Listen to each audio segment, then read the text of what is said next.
کہ کیا جذبات ہیں اس وقت اور آپ کیا کہنا چاہتے ہیں؟ دیکھیے جی، میرے تو کوئی جذبات نہیں ہے. میں یہ سمجھتا ہوں کہ الیکشن امریکہ میں ہوا ہے اور صدر امریکہ کے چنے گئے ہیں. وہاں پہ لیکن تحریک انصاف تو نیو یارک میں بھی جشن منا رہی ہے.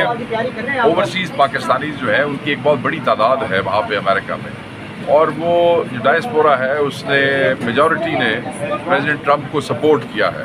میں یہ سمجھتا ہوں اس حوالے سے کوئی بھی پارٹی، اتنی بڑی پارٹی، وہ آئسولیشن میں نہیں رہ سکتی، اور انٹرنیشنل ڈپلومیسی کا یہ تقاضا بھی ہے کہ ہم یہ سمجھتے ہیں کہ وہ آ کے جمہوریت کی روایات کو برقرار رکھیں گے، قائم رکھیں گے، اور پاکستان کے ساتھ اچھے تعلقات جو ہے ان کو پرموٹ کریں گے. آپ کی پارٹی اس سے زیادہ جو چیزیں ہیں نا آپ کی وہ پارٹی ہوائی کے بات ہے. ساتھ آپ کی پارٹی کے ساتھ تعلقات چونکہ بھی اپوزیشن میں ہے، ہماری تحریک انصاف اپوزیشن میں ہے، حکومت میں نہیں، تو آپ کی الگ سے کوئی انفرادی تعلقات چاہیں گے؟ نہیں، انفرادی تعلقات ہے کہ اسٹیٹ ٹو اسٹیٹ تعلقات